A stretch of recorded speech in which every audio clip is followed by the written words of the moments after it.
Ever since I was a kid, I've been obsessed with cars, and this has bled over to my adult life for sure, taking all my time and money away. Now the purpose of this video is that I've been borrowing trailers to pick up these crappy cars, these non-running cars, these disaster projects for years. While I'm tired of borrowing trailers, it's not fair to the friends and family that have the trailers that I'm using. It's time for me to get my own. I got one for under $1,000, and this isn't just some open car trailer, this is a nice, big, enclosed car trailer. Let me explain exactly how I got it so cheap. First, I gotta prep the truck and make a 700-mile trip to get it, because I bought this thing sight unseen off the internet. I actually used an auction site and won. I had the highest bid at under $1,000. I know some of you, probably most of you, are gonna be upset with this decision. And by most of you, I mean a few of you. Maybe one or two of you, maybe none, actually. To get that trailer, I've got to tow it home, and the trailer is in Massachusetts. I live in Pennsylvania. Massachusetts is not close to Pennsylvania at all. It's gonna be about a 6-hour drive one way, and I figured if I'm gonna do that, let me throw on the stock wheels and tires on the truck, because I still have them, and I know a lot of you guys will appreciate the truck in more of a stock wheel and tire form. It appears a couple of you guys really hate these wheels and tires, though I absolutely love them.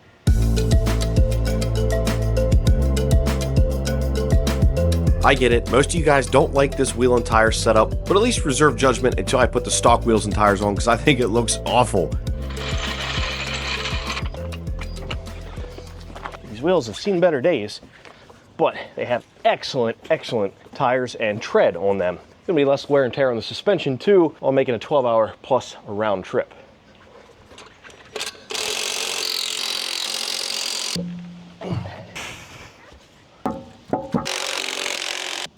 That is a flat tire. Very flat tire, oh boy.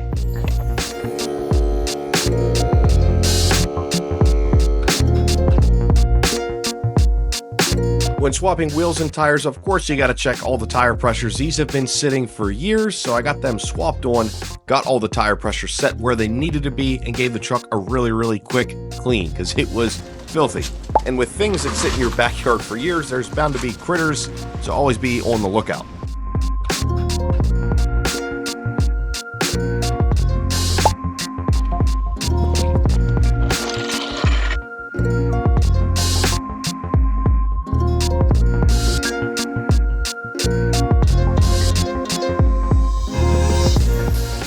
Going to be some other things I may possibly need when I pick up the trailer, because I haven't seen it in person, and the trailer needs some work. So in case there are any major holes or flaws, I got some of this car wrap film to cover up any big holes or anything like that. Not only did I get film, I got a whole lot of duct tape.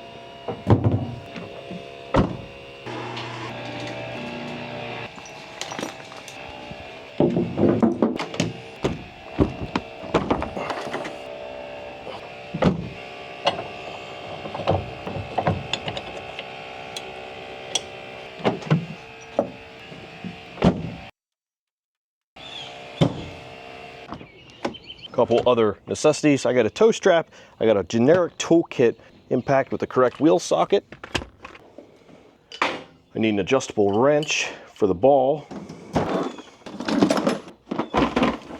a tire plug kit. And just in case, my biggest pair of channel locks. Other than drinks, I think that's everything I need. No, one more thing. I do believe that's everything I need. Hopefully I'm not forgetting anything. I'm gonna head out bright and early, probably 4 or 5 a.m. Start hitting the road to Massachusetts. I took a beautiful looking truck and turned it into a grandpa truck. But with that being said, I just gotta wait till morning, get a good night's sleep, at least the best I can, and then we'll hit the road and pick up possibly the world's cheapest enclosed car trailer.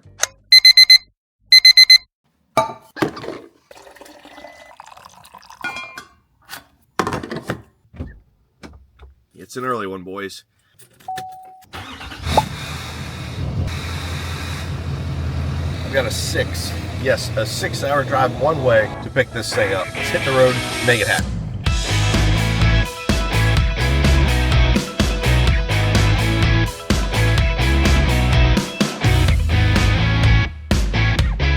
Made it to Connecticut, about another hour to go. Almost there.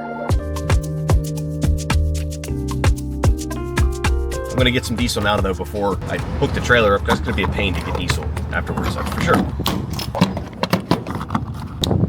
And for some context here, I've never been to any Copart, ever. It's gonna be a learning experience for sure.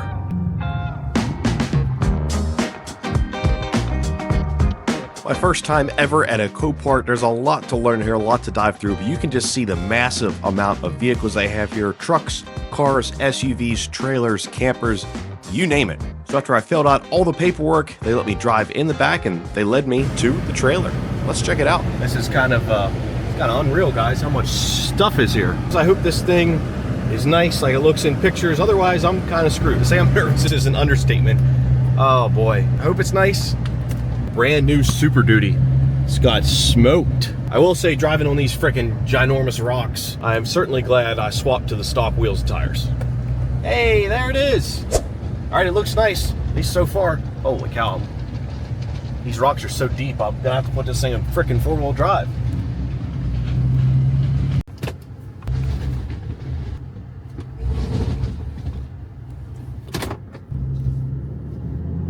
We are moving. There's a trailer behind me. Dude, these are the deepest rocks I've literally ever seen. I had to put it in four-wheel drive. The thing wouldn't even move in two-wheel drive. It was just doing a burnout. But I'm excited. I couldn't really do any work to it in the lot. I got to take it to their parking lot. Then I'll look it over. Definitely gonna have to do some patching on the roof before driving back. So far, it's pulling well. The lights work. Not sure about the brakes. Oh, yep, brakes definitely work. Cool, that's awesome. This might turn out to be a deal after all. All right, let's check this thing out, see how much work it needs before we can make the drive home.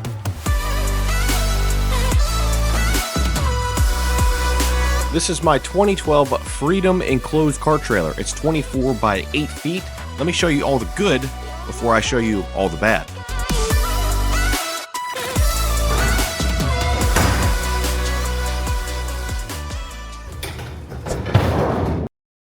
A little bit of duct tape and this trailer will be A-okay. Now on to the bad. I got this trailer from Cars Forbid for a reason. Something fell on top of it. Now what fell on top of it, I don't know, but it's got some significant roof damage and obviously water has been leaking into it as well. I'm pretty happy with that, guys. It's got a little more damage to the roof than I thought, but it's really not bad. I mean, all the walls look good inside and out. The floor's good inside, it's got tie-down points. I definitely got to clean out the inside of this little for what we might be picking up on the way home. Tire pressure, all that good stuff. Oh, I got to get up on the roof and kind of, I want to try to seal all this up because I don't want this stuff flopping around. That wouldn't be good.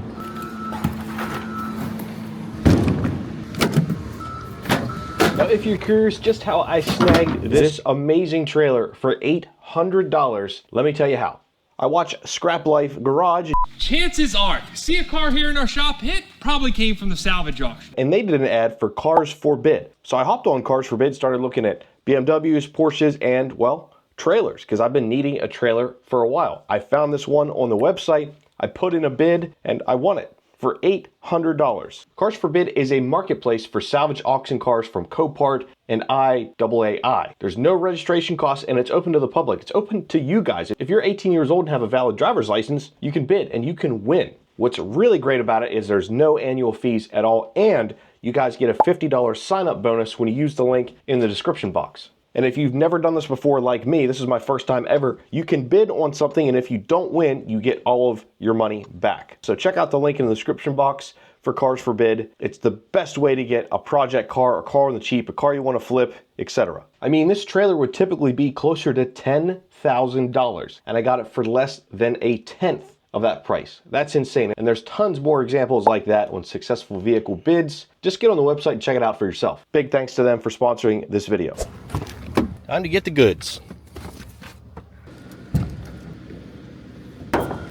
Massive dent in the roof, but it also tore the sheets apart, so there's a huge hole allowing water to leak in. And I can't drive this on the highway like that because all the wind is just going to blow that up, potentially making that panel come completely loose, maybe fly off the trailer, which you can't have. And I have a 6-hour drive home. So I basically patched it as best I could, and this actually turned out to be a pretty strong seal.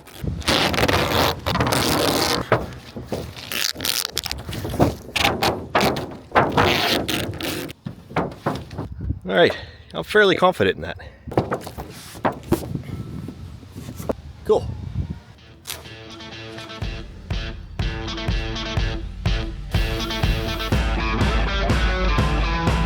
Getting the roof all patched up wasn't that difficult other than the fact of maneuvering on top of the roof. You can't stand in the middle of the beams, they're not really made to hold a whole human, so I had to maneuver around the whole outside of the trailer.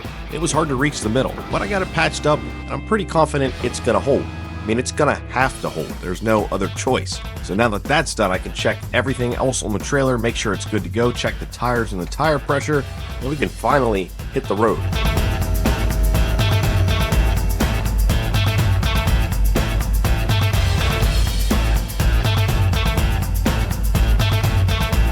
I'm gonna add some duct tape in here too, back here, because I don't want this to flop around. And obviously up here, I don't want this to flop around. I'm pretty confident in the roof fix from above. It's certainly not gonna hurt to do some below as well.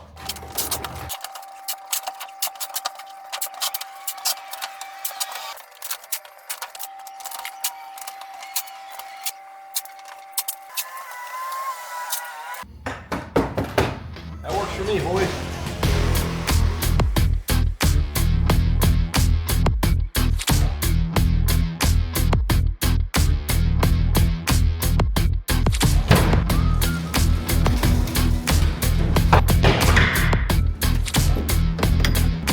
Rivian R1T over there. I gotta go check it out. I'm guessing somebody already bought it. Didn't really speak English. Nice truck though. Nice guy.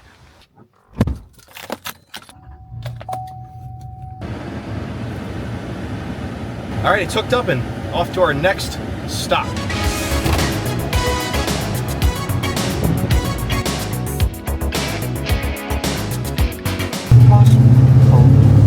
So far, trailer is pulling excellent and the truck's doing a great job at it because, well, that's what this truck is made for. But I'm going to take this time just to inspect everything, make sure we're good to go before we hit the turnpike and before the government steals all my money for using a public road.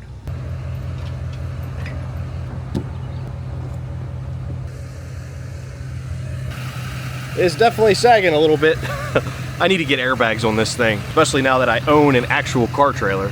This is a pretty sweet sight though. I'm digging the white and white. Yeah, everything looks great. Let's hit the road again.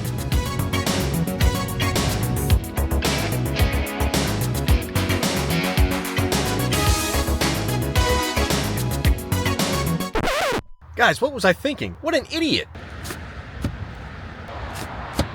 That's better.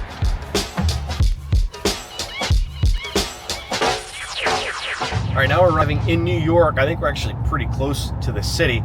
We're making pit stop number 2. It's pretty wild, and I'm actually shocked that I'm doing it. But I got the trailer for a reason. I'll leave it at that.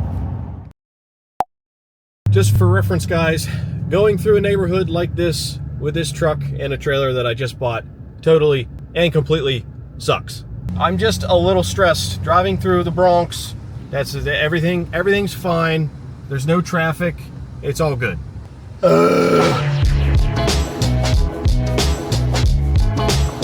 This is fun. At this rate, I'll be home tomorrow. I've been in the same traffic for the last half an hour. There were 3 miles to go. Now there's 1.5 miles to go. This is great.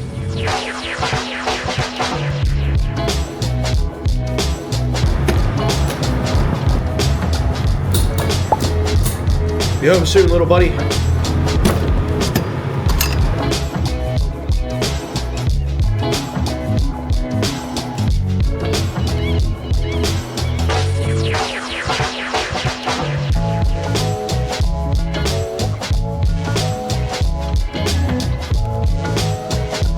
Made it back just about home. Everything seems fine unless I open the trailer and find out upside down or smashed into a wall or something. The roads are really rough though, so who knows.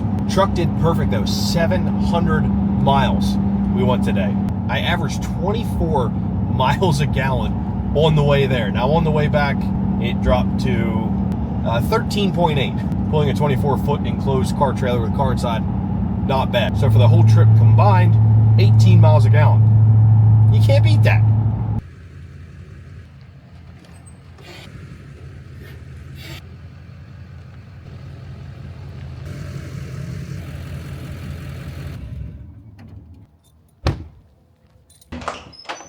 The trailer is home. It needs a lot of work, and I've already ordered and had some parts delivered to start working on it. So that's what we're gonna do right now. You guys know about the massive hole in the roof of the trailer, but it also has a battery that no longer works, and the jack is, well, been cut in half. So I gotta replace both those things. There's a lot of wiring that needs fixed as well. So with my exact zero amount of trailer knowledge, I'm gonna start fixing this trailer. So I backed up to the trailer and I raised the trailer some so I can get my truck underneath it. And I'm spinning this and I'm spinning this, but it's not lifting my truck. Well, here's why. This is the other end of it. I don't know what happened to it, but clearly a Sawzall was used to cut this in half. Now, why it was cut in half, your guess is as good as mine. But this is trash. And you know what happens when a part fails? You don't just replace it, you upgrade it. I'm upgrading to an electric jack, and I'm also upgrading the battery capacity by about 5 times. I think the old battery had 4 amp hours, the new one has 20. I'm also moving the battery and adding a whole new battery box in a better location. And all this has to be wired in as well.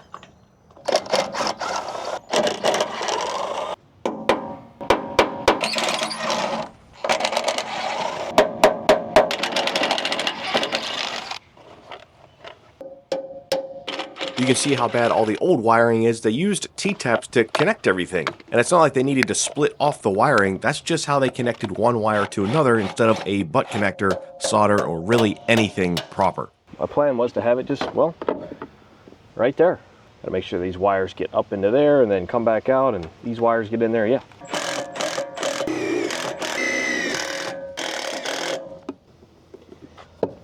Nice and solid.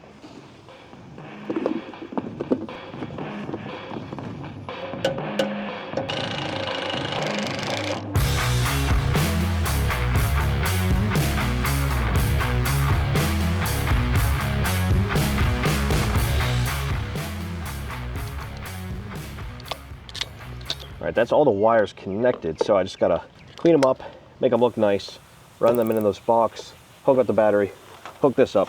We're getting there though. I wasn't expecting to rewire all of the outside of this trailer, but it needed it.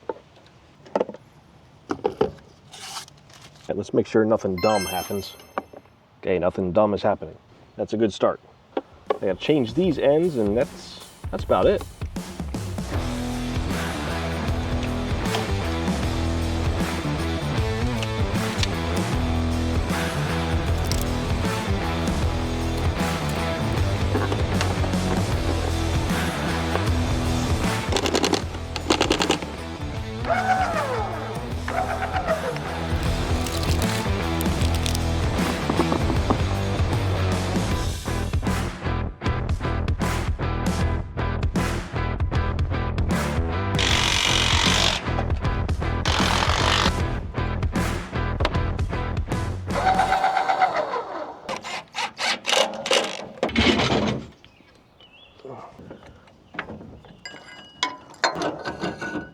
That's the all the way up position. Plenty of space there. This is just running off battery juice.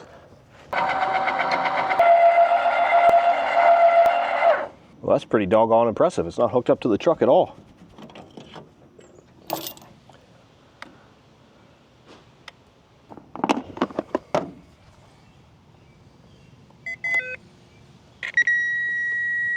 .5 volts. Let me plug it in and see if anything changes. 13.6.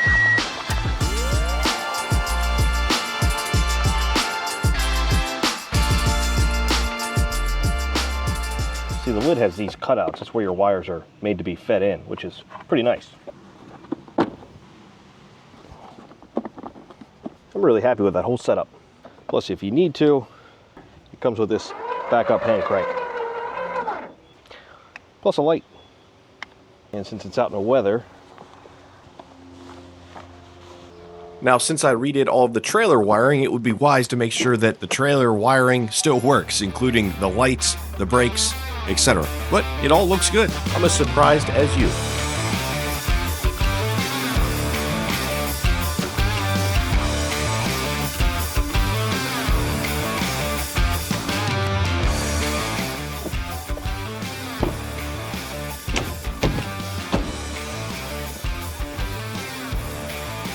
There is one more thing I gotta check. The trailer has interior lighting, which hasn't worked since I picked it up all of, 12 hours ago. So I'm wondering if redoing the wiring with the new battery will fix the interior lighting. That's something I definitely want to have, and probably even add more lighting to the inside and outside of this trailer in the future. So we've got switches here. They aren't doing anything. That's one of the lights there. Now there's also wiring that ran in here. No idea why though. Maybe this was some kind of winch mount, but it certainly doesn't seem strong enough for that. Something else to figure out.